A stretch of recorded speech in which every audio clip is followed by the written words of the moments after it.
Those who are about to die salute you.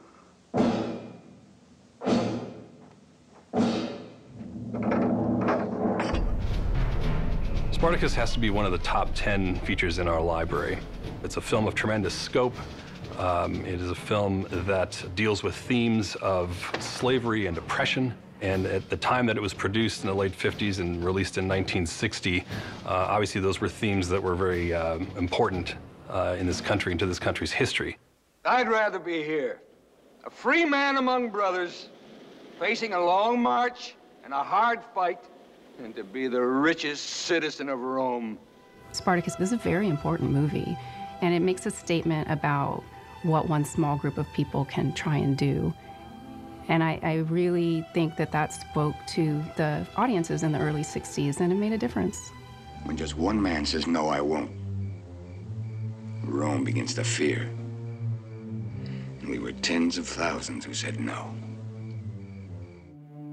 When I first heard about the restoration of Spartacus, I was pretty excited because I'd worked on Blu-ray versions prior, and I knew they were going to go back in and really do some great work with it. This is an opportunity to present the film with a new scan from the original negative. Up to this point, it was thought that the original negative was beyond use. We are going back to the film elements. They are in kind of rough condition, 1960s. They were cut at different times from each other, so in cases they don't match. The film was edited in the 60s to remove some battle sequences that were a little too realistic and to remove some material that at the time was thought to be questionable. Do you eat oysters? When I have them, master. Do you eat snails? No, master. Spartacus was shot in 35mm Technorama. This differs from traditional 35mm film formats in that the image is exposed horizontally on the film, enabling an image that is basically twice as wide as one that would be in a traditional 35mm film format. We start with a scan, high resolution on the Northlight scanner. The Northlight scans at 6K resolution and then outputs a signal at 4K resolution, and then our workflow is 4K throughout the restoration.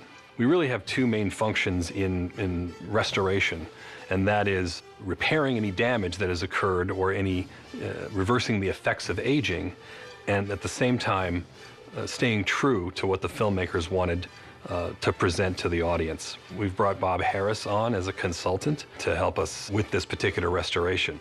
Robert Harris and his partner Jim Katz in the 1990 restoration of the film did work directly with Stanley Kubrick to get notes and his input on what the color of the film should be. That was done photochemically. This is an opportunity now to take that work and apply the best technology that exists today.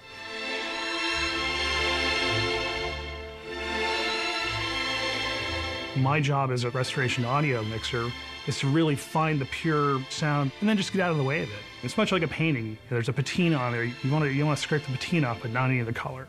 The story of this soundtrack's history is pretty interesting. And in Universal's catalog, there's not a whole lot of discrete stereo releases. And this was a 70mm, 6-track format, which is 5 screen channels across the front and a monaural surround channel. The big restoration in '91 had a theatrical release of the same format. However, that consumer home video did not get to experience that mix.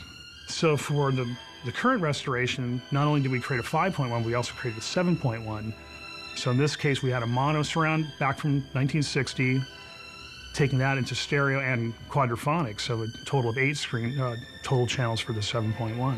There are a lot of people involved. There are a lot of facility resources involved. I personally think it's fantastic to work for a company like Universal that cares enough about the content to create a facility like this to give this film its due. The scale of this project is immense. We are on 13 different reels at any given time.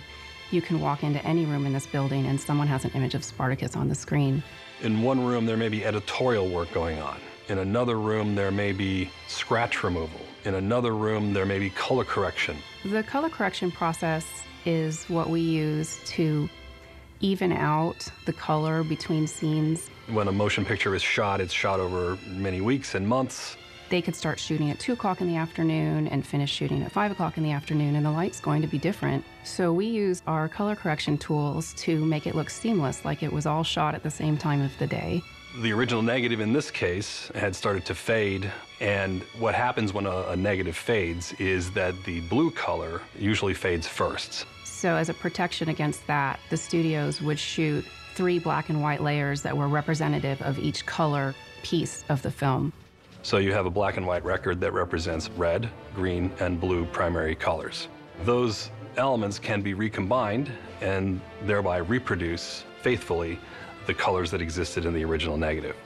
In one sequence, the negative tore. And that was sort of interesting because you put all 3 layers together and now you have this big green splotch through the frame, and you're just like, how did that happen? Adding color from the separation elements does present another problem, though.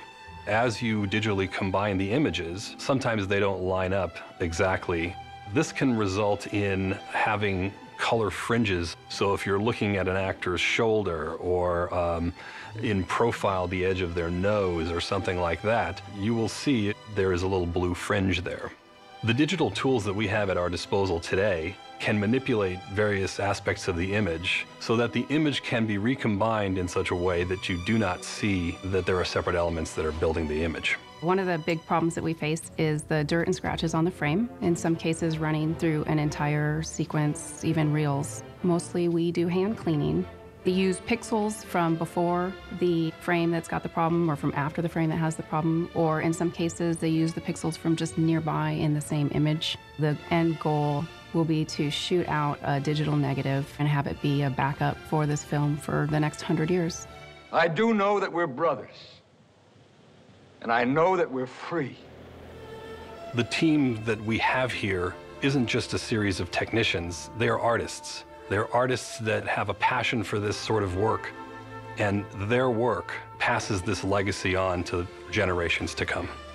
When the Blu-ray comes out, I think audiences are going to be just completely struck by the picture first off, and then maybe a reel or 2 in, they're going to go, this sounds really amazing. I'm Spartacus! I'm Spartacus.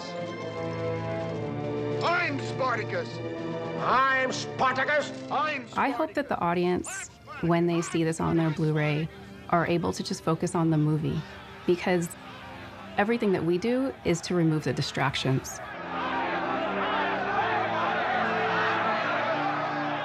It probably hasn't looked this good since it was first screened, and I dare say it probably looks better. Because of the work we've done here and the passion that goes into a project like this, my children or my grandchildren will be able to experience this film in the way that Stanley Kubrick and Kirk Douglas intended. I love you, Spartacus, as I love my own father. I love you like my son that I'll never see.